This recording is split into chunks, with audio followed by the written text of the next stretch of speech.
My work also includes essays on design and critical thinking. Trump, Pence, and our modern logo obsession sets aside the immediate scatological and sexually suggestive humor placed on this logo and puts it within the context of post-Nixon era branding and image making, how logos became a part of our cultural currency, and ultimately concludes that this particular logo was not necessary. I asked whether or not our post-racial mythology pervasive in the design industry has helped us. I contend it hasn't, and post-racism couldn't save OJ, and it can't save graphic design. For me, the conversation starts a little about what matters visually in a political ad. Like, what matters?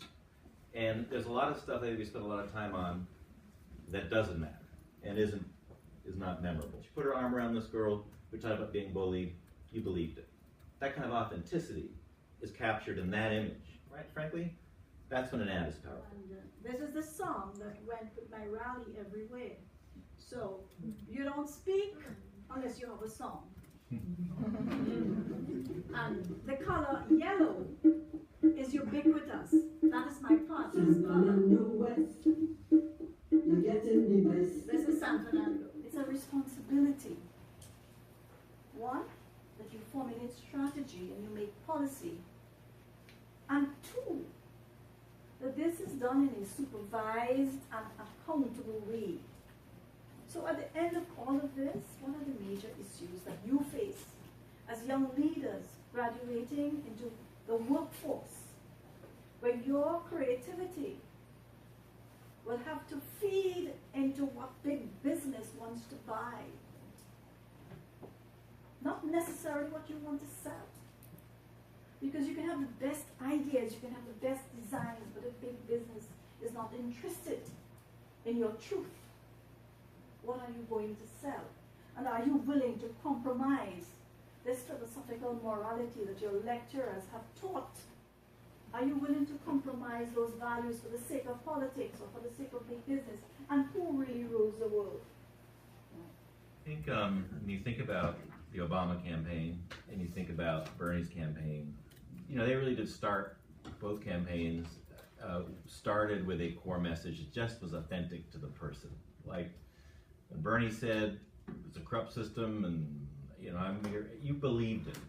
And I think one of the lessons we learned in this election cycle was that authenticity was so important, and that how you said something was almost as important as what you said. Looking back in terms of Hillary Clinton, I think you all did have a very tough time, tough task in order to, you know, kind of rebrand somebody that had so much history on top of her trying to rebrand it. So any company goes up for a rebrand and they have history, especially if it's not so good history. It's oftentimes hard to, kind of come back from that. And he was able to essentially stay in the media, you know, regardless of what Hillary was doing, what Bernie was doing, whatever Trump did was always greater and grander because it was so jaded in the negative sense that, you know, the media loves, you know, negative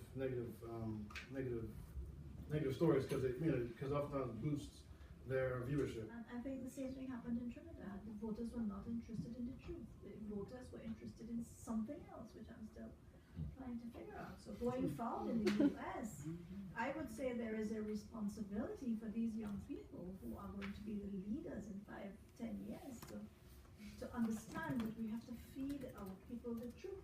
And it is not worth a presidency and all the glamour and all whatever goes with it if you are going to be dishonest. It cannot be worth it.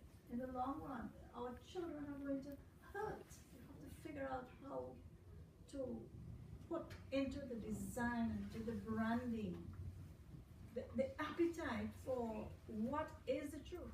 It's not about who wins, it's not about Democrats or Republicans, it is about how do we as creative people take our responsibility seriously to deliver a truth, an appetite for truth, a desire for wholesomeness. There's a party that understands that when you make work for 8 billion eyes, you can't suffer for the one person who didn't like it. Like that's, you have to at least let yourself off the hook for that. But you can do that work during the creative brief, during the brainstorming session to think about all of those and provide a variety of options. Again, because of how this one was created for such a prominent person under such elite circumstances, I don't really know how much of that was actually done. I think that I think in politics, which may be different than some commercial branding, the real brand is the candidate ultimately. And President Obama transcended that O. He didn't win because of the O. He won it because of who he was, and who he was infused that O with meaning too. And Hillary, you know, her brand is bigger than the H, and we could talk about what was her brand, and did we have the right brand, and how we feel about the H has something to do with how the conflicting feelings think people sometimes have about Hillary. I want to get to this question of what it means to be educated in a campaign. You have to remember that we're talking about language, and we're talking about iconography. You have to remember you live in a world where not everyone speaks speaks English and reads English words, and they're not all literate in the same capacity. When they came back from India, symbols are often what people use to decide what party they're going to vote for or what candidate they vote for. And it will be in a language that is written from right to left, that you cannot understand. Get beyond the privileges that you have as an American voter and think about language and think about iconography. When you start thinking at that level, images absolutely matter.